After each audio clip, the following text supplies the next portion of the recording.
ቶኪዮ ከተማ በአንድ የከተማ ዳርቻ አፓርታማ ውስጥ የማይስማማው የሱዙኪ ቤተሰብ ይኖራል። ሚስትየዋ ሚትሱ አዲስ አትክልትና ዓሳ በሳጥን ለላከላቸው ለአባቷ ስልክ ደውላ እያወራችው ነው። ሚትሱ ልጇ ዩሂ ከአያቷ ጋር እንድታወራ ልታደርጋ ስትሞክር ዩሂ ግን ፈቃደኛ ሳትሆን ቀርታ ጭራሽ ስለ ዓሳው ሽታ ታማርራለች። ከስልኩ ጥሪ በኋላ ሚትሱ ዓሳውን ለማዘጋጀት ብትሞክርም በጣም ስለተጸየፈችው አልቻለችም። ባሏን ሊነካው ስላልፈለገ ዓሳው በመጨረሻ ማቀዝቀዣ ውስጥ ይቀመጣል። በመጨረሻም ልጃቸው ኬንጂ ይመጣል። ነገር ግን ለማንም ሰላምታ አልሰጠም። ኤርፎን መቼም አያወልቅም። ሚትሱ ራት እንዲበላ ስትጠይቀው የገዛውን ፋስት ፉድ አሳያትና አንዲትም ቃል ሳይናገር ወደ ክፍሉ ገባ። በየክፍላቸው ውስጥ እህትና ወንድም ጊዜያቸውን የሚያሳልፉት የሞባይል ስክሪኖች ላይ ብቻ ነበር። በማግስቱ ጠዋት አላርም ስላልጮኸ ካሰበው በላይ ተኝቶ አባታቸው አርፍዶ ይነሳል። ሚትሱ ዓሳውን ወደ ውጭ እየጣለች የኤሌክትሪክ መቆራረጥ እንዳለ ነገረችው። ብዙም ሳይቆይ ዩሂ ነቃች። የስልኳ ባትሪ በማለቁም ተደናገጠች። ሚትሱ ቁርስ ማዘጋጀት ፈልጋለች። ነገር ግን የሩዝ ማብሰያ ማሽኑ እና ኤሌክትሮማግኔቲክ ምድጃው ስለማይሰሩ ግን አልቻለችም። ደግሞ ሊፍቱም አይሰራም ነበር። ስለዚህ ሁሉም ነዋሪዎች በደረጃዎች ለመውረድ ይገደዳሉ። በባቡር ጣቢያው ባቡሮቹ አይሰሩ፣ መቼ እንደሚጀምሩም የሚያውቅ የለም።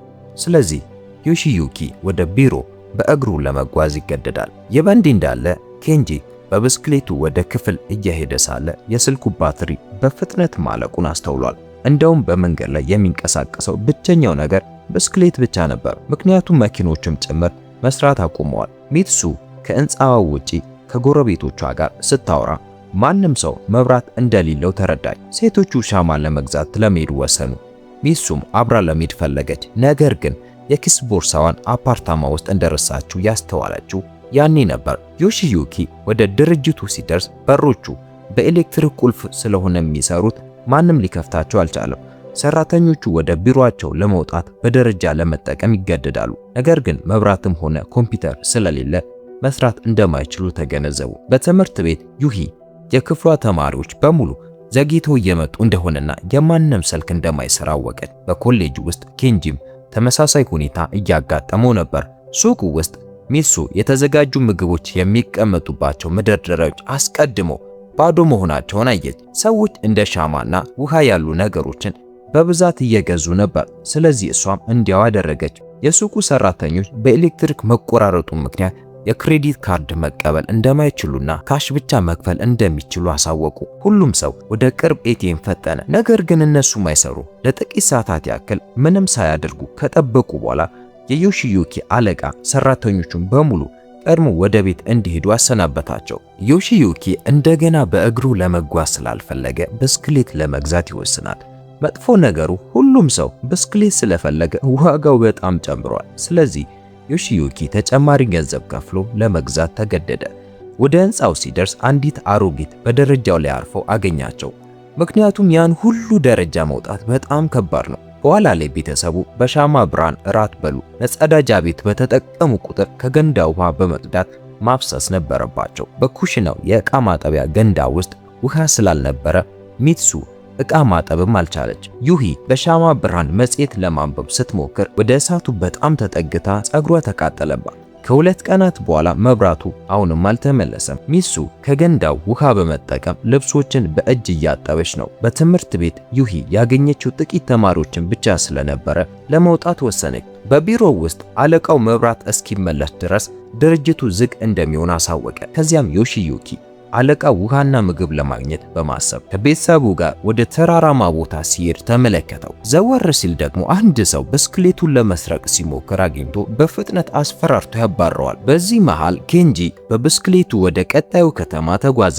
ነገር ግን እዚያ መብራት እንደጠፋ ተረዳ። የሚወዳትን ልጅ እየፈለገ ነበር። ነገር ግን ስትወጣ ሲያያት ደንግጦ ተደበቀ። ልጅቱ ከቤተሰቧ ጋር ከተማውን ጥላ ስትሄድ እያየ ብስክሌቱ ወድቆ እግሩን ያሳምመዋል። በውሃ ማጣሪያ ጣቢያው ሚትሱና ሌሎች ጎረቤቶች ውሃ ለማግኘት ብዙ ጠበቁ። ይሁን እንጂ ሰራተኞቹ ፓምፖቹ ስለማይሰሩ ሕንፃውን መዝጋታቸውን አሳወቋቸው። ሕዝቡ የእርዳታ እጦቱን በመቃወም ሰልፍ ወጣ። በባንክ ውስጥ ዮሺዩኪ የባንክ ሰራተኞች ኤቲኤምና ክሬዲት ካርዶች እንደማይሰሩ ሲያስረዱ ይሰማል። ስለዚህ ጥሬ ገንዘብ ለማግኘት ብቸኛው መንገድ መታወቂያና የባንክ ደብተር ማቅረብ ብቻ ነበር። እያንዳንዱ ሰው ደግሞ የሚያወጣው ከ$600 ያነሰ ገንዘብ ነበር። ሰዎቹ ተደናግጠው መጀመሪያ ለመግባት ትርምስ ይጀምራሉ። ዮሺዩኪ የወረቀት ሰነዶቹን በሙሉ እንዲጥል ያደርጉታል። ሊለቅማቸው ሲሞክርም በመጨረሻ እየደማ ያለውን አፍንጫውን ይዞ ከዚያ ሸሽቶም ይወጣል። በሰባተኛው ቀን ሱቆች ባዶ ሆኑ፣ ትምህርት ቤቶች ተዘጉ። አንዳንዶች ምግብና ውሃ ፍለጋ ወደ ጎረቤት ከተሞች ቢጓዙም ተመሳሳይ ሁኔታ ነበረ። ከጊዜ ወደ ጊዜ ቁጥራቸው የበዛ ዜጎች በገጠራማው ክፍል መፍትሄ ለማግኘት ቶኪዮን ለቀው እየወጡ ነበር። ታዲያ ዮሺዩኪና ሚስቱም ከተማዋን ለቀው የሚወጡበት ጊዜ ላይ መሆናቸው ወሰኑ። ስለዚህ ወደ አያታቸው ዘንድ እንደሚጓዙ ለልጆቻቸው ነገሯቸው። ዩሂ ትናንሽ መንደሮች አሰልቺ እንደሆኑ በመግለጽ ብትቃወምም እናቷ ግን ልጅ እያለች በመንደሩ የባህር ዳርቻ ላይ መጫወት ትወድ እንደነበረ ታስታውሳታለች። ከዚያ በኋላ ቤተሰቡ ዕቃዎቻቸውን መያዝ ጀመሩ። የተበሳጨው ኬንጂም የሚወዳትን ልጅ ፎቶ አውጥቶ ጣለው። ሁሉም ያገኙትን ጥሬ ገንዘብ በጠረጴዛው ላይ አስቀምጡ። ሚትሱም ለአስቸኳይ ጊዜ ስትቆጥብ የነበረው ጥቂት የማይባል ገንዘብ ታወጣለች። እህትና ወንድሙ ብስክሌት አላቸው። ሚትሱ ግን ከዮሺዩኪ ጋር መጋራት ነበረባት። ወደ ኤርፖርት መጓዝ ጀመሩ። ብዙ ነዋሪዎችን በእግራቸው እየወጡ መሆኑን አስተዋሉ። ምግብና ውሃ የሚሸጡ በርካታ ሰዎች ነበሩ። ነገር ግን ዮሺዩኪ ለእነሱ የተጋነነ ዋጋ ለመክፈል ፈቃደኛ አልሆነም። መጥፎ ነገሩ ይበልጥ በራቁ ቁጥር ዋጋው እየጨመረ መሄዱ ነበረ። በመጨረሻም በአንድ ሱቅ ላይ አረፉ። ይህ ለነሱ ለማረፍና አንድ ነገር ለመብላት ጥሩ ጊዜ ነበረ። እህትና ወንድሙ አንድ ሰው ከወንዙ ውስጥ እጅግ በጣም ብዙ አሳ ሲያጠምድ ተመለከቱ። ነገር ግን አሁንም ነገሩ ጸያፍ ሆኖ አገኙት። ወደ ሕዝብ መጸዳጃ ቤት ለመሄድ ሲሞክሩ ሽንት ቤቶቹ ለቀናት ውሃ ስላልፈሰሰባቸው ሽታው ሊቋቋሙት የማይችሉት ነበረ። ከቁጥቋጦዎቹ ጀርባ ከመጸዳዳት ውጪ ሌላ አማራጭ አልነበራቸውም። ቤተሰቡ በመጨረሻ ወደ አውሮፕላን ማረፊያው ሲደርሱ በውጭ በኩል የተስፋ መቁረጥ ስሜት የታየበት ከፍተኛ ሕዝብ ተሰብስቦ ነበር። አውሮፕላኖቹም ጭምር አይሰሩም ነበር። ፖሊሶቹም ሕዝቡን ለማራቅ ይሞክሩ ነበር። ታዲያ ምሽት ላይ ቤተሰቡ በአቅራቢያው በሚገኝ ሆቴል ለማደር ይወስናሉ። ለክፍሉ በጣም የተጋነነ ዋጋ መክፈል ነበረባቸው። ዮሺዩኪ ወደ መንደሩ በብስክሌት እንደሚጓዙ አሳወቀ። በማግስቱ ጠዋት እህትና ወንድሙ ካርታ ለማግኘት ወደ አንድ ቤተ መጻሕፍት ሰብረው ይገባሉ። ነገር ግን ለልጆች ከተዘጋጀው በስተቀር ሁሉም ካርታዎች ተሰርቀው ነበር። ኬንጂ ጥቂት ስሌቶችን ሰርቶ በብስክሌት መንደሩ ለመድረስ 1 ወር እንደሚፈጅባቸው ደመደመው። ዮሺዩኪ እና ሚትሱ ለእሷ የሚሆን ብስክሌት እየፈለጉ ነበር። በአንድ የሩዝ ሱቅ ውጭም አንዱን አገኙ። የሱቁ ሰራተኛ ጥሬ ገንዘብ ወይም ውድ የሆኑ ቁሶችን አይቀበሉ። እሷ የምትለውጠው ሩዝን በውሃ ወይም በሌላ ምግብ ብቻ ነበር። ጥቂት የአልኮል ጠርሙዞችን በመስጠት ብስክሌቱንና አንድ ከረጢት ሩዝ እንድትሰጣቸው አሳምኗል። ቤተሰቡ በመጨረሻ ሲነሱ የተዘጉ መንገዶች ያጋጥሟቸው ነበር። ዮሺዩኪም የልጆቹ ካርታ ምንም ፋይዳ እንደሌለው ተናገራቸው። በፈጣን መንገዱ ለመሄድም ወሰኑ። በአውራ ጎዳናው ላይ በመቶዎች የሚቆጠሩ ሰዎች ከተማዋን ለቀው እየወጡ መሆኑን ተገነዘቡ። ከተወሰነ ጊዜ በኋላ በአንድ የገበያ ማዕከል ለማረፍ ቆሙ። ነገር ግን በሮቹ ተቆልፈው ስለነበር በውጭ በኩል ድንኳን ውስጥ ለማደር ይገደዳሉ። አንድ ተስፋ የቆረጡ ባልና ሚስት የሚያካፍሏቸው ውሃ እንዳላቸው ሲጠይቋቸው ሚትሱ የውሃ ጠርሙዞቻቸውን ደበቀች። በዛች ሌሊት በጣም ቅዝቃዜ ስለነበር ቤተሰቡ ለመተኛ ተቸግረው ነበር። ኬንጂ አንድ ሰው ውሃቸውን ሲሰርቅ አግኝቶ ወዲያውኑ ተከተለው። ዋሻ ውስጥም ገባ። ሊያጠቃው ሲል ሌባው ሕፃን ልጅ እንዳለው አስተዋለ። ስለዚህ ውሃውን እንዲወስደው ተወው። በማግስቱ ቤተሰቡ ያንን ዋሻ ለመሻገር ተዘጋጁ። በመግቢያው ላይ አይነ ስውር ሴቶችን አገኙ። በአግባቡ ከተከፈላቸው ሰዎችን ለመምራት ፈቃደኛ መሆናቸውን ገለጹላቸው። ዋሻው ቀጥተኛ መንገድ በመሆኑ ቤተሰቡ ችላ ብለዋቸው ወደፊት መጓዝ ይቀጥላሉ።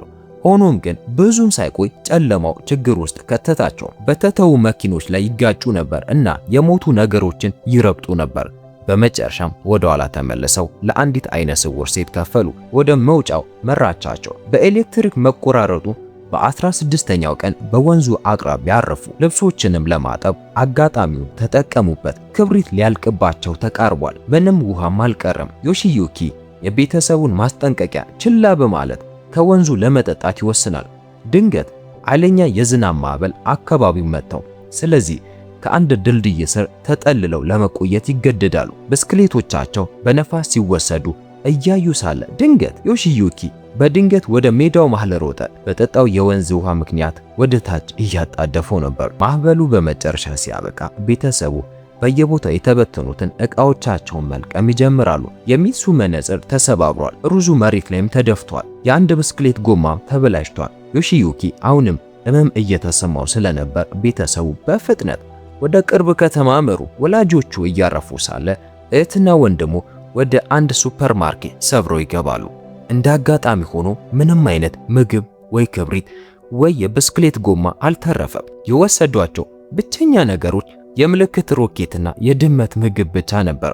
ዩሂ የድመቱ ምግብ ቀምሳ በጣም ስለተጸየፈችው ተፋችው። ኬንጂ የብስክሌቱን ጎማ ለመጠገን ስልክ መያዣውን ከመጠቀም ውጭ ሌላ አማራጭ አልነበረውም። ቀናት እያለፉ ሲሄዱ ቤተሰቡ ከዝናቡ ጋር መላመድና የድመት ምግብ መብላት ይጀምራሉ። በቀጣዩን ጊዜ ለማረፍ ሲቆሙ በጥሩ ሁኔታ ላይ ያሉ የሚመስሉ የሳይቶ ቤተሰብን ያገኛሉ። እነሱ ብዙ ጊዜ በተራሮች ላይ ብስክሌት ይነዱ ስለነበር ብዙ የመትረፊያ ዘዴዎችን ያውቃሉ። ምግብ ረዘም ላለ ጊዜ እንዲቆይ በአየር የማድረቅ ዘዴዎችን አሳዩአቸው። የአንበጣ ዝርያ ነፍሳት መብላትን እንኳ መከሯቸው። ከአንደኛው ልጅ ዘንድ አሁንም የሚሰራ አሮጌ ካሜራ ስለነበረው ፎቶ አነሳቸው። ዩሂ በኋላ ላይ ፎቶን እንዲልክላት አድራሻ ተሰጠዋለች።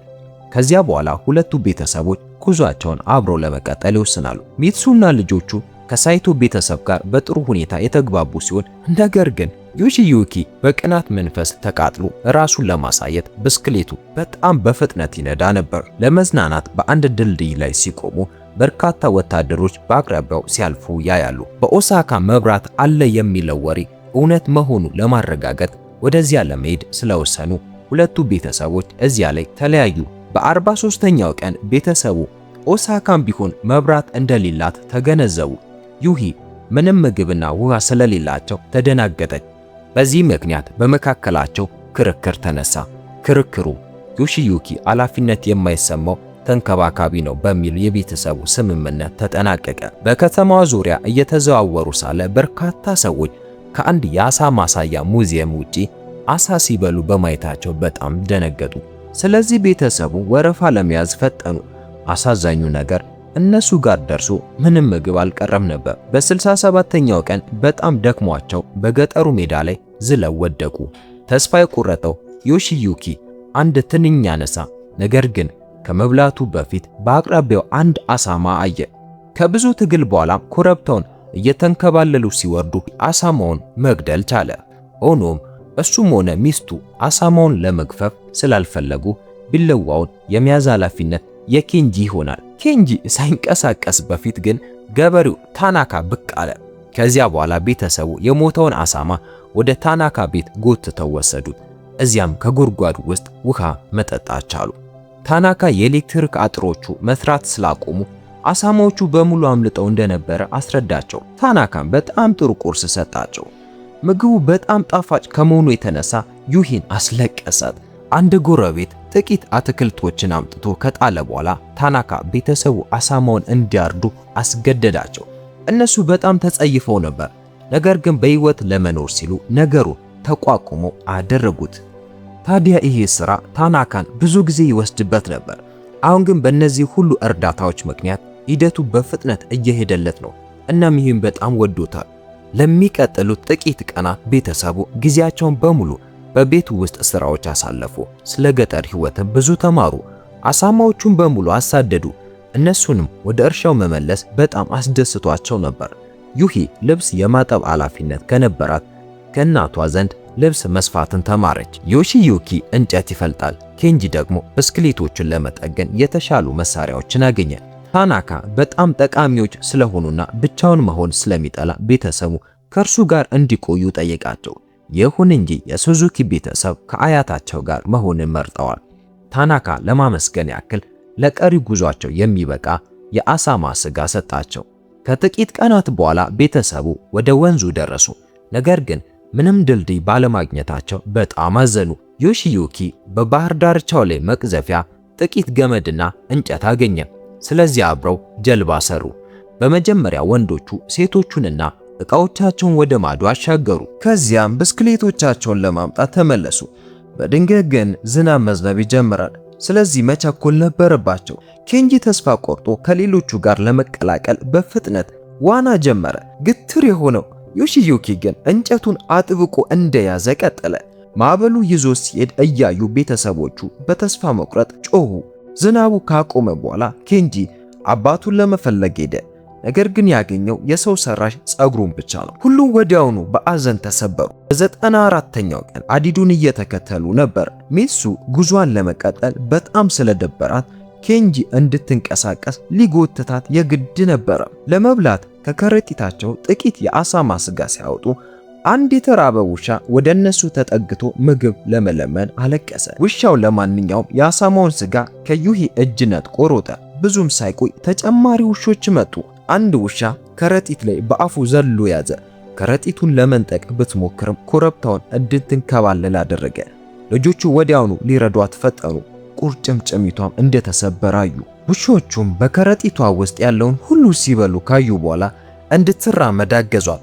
ለመውጣት ሲሞክሩ በሚሱ ሁኔታ ምክንያት በጣም በዝግታ ይራመዱ ነበር። ውሾቹ በፍጥነት ለተጨማሪ ምግብ ተመለሱ። ስለዚህ ቤተሰቡ እርስ በርሳቸው ተቃቅፎ የከፋውን ነገር መጠባበቅ ጀመሩ። በዚያ ቅስፈት በአዲዱ ላይ የጭስ ማውጫ ባቡር ታየ። ስለዚህ ውሾቹ ደንግጠው ሮጡ። ባቡሩ ልክ በቤተሰቡ ፊት ለፊት ቆመ።